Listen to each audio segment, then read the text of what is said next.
This channel does not promote any violent, harmful, or illegal activities. All content provided by this channel is meant for an educational purpose only. আর এই মুহূর্তে চোখ রাখবো বিজেপির কর্মসূচির দিকে। ধুন্ধুমার পরিস্থিতি আলিপুরে। রাজ্য থেকে পাকিস্তানিদের সরাতে হবে, এই দাবিতেই এই কর্মসূচি গেরুয়া শিবিরের। অফিস অভিযান, ডিএম অফিস অভিযান বিভিন্ন জেলায় জেলায়। আলিপুরের ছবি এই মুহূর্তে আপনারা দেখতে পাচ্ছেন। শান্ত আমাদের সুশোভন আমাদের প্রতিনিধি সরাসরি আছেন আমাদের সামনে। সুশোভন, এক ধুন্ধুমার পরিস্থিতি এই মুহূর্তে দেখতে পাচ্ছি, কি অবস্থা? দেখো, এই মুহূর্তে পুলিশ কিছুটা নিয়ন্ত্রণ আনতে পেরেছে এবং তুমি দেখতে পাচ্ছ ইতিমধ্যে বিজেপির যারা সমর্থকরা তারা কিন্তু ডিএম অফিসের বাইরে অবস্থান করছেন এবং একেবারে নেতৃত্ব যারা রয়েছেন তারা ডেপুটেশন দিতে যাচ্ছে।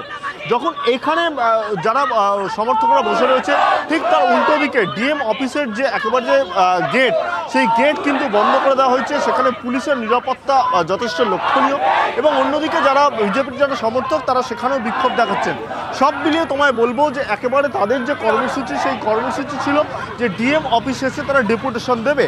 প্রথমে পুলিশ যখন তাদের আটকায় সেই বাধা তারা উপেক্ষা করে, দ্বিতীয়বার সেই বাধা উপেক্ষা করে এবং বর্তমানে দেখা যাচ্ছে যে ডিএম অফিসের সামনে তারা অবস্থান করছেন এবং অন্যদিকে কিন্তু তাদের যারা নেতৃত্ব রয়েছে তারা ডেপুটেশন দিতে গেছে। সব মিলিয়ে কিন্তু তাদের এই অবস্থান বেশ কিছুক্ষণ চলছে।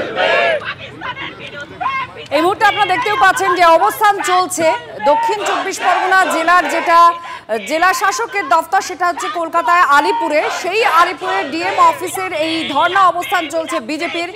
পাকিস্তানিদের বেছে বেছে সরাতে হবে দেশ থেকে, এই দাবিতেই এই বিজেপির এই অভিযান, যেখানে রাজ্য জুড়ে অর্থাৎ আজকে জেলায় জেলায় একাধিক জেলায় বিজেপির তরফ থেকে এই কর্মসূচি নেওয়া হচ্ছে।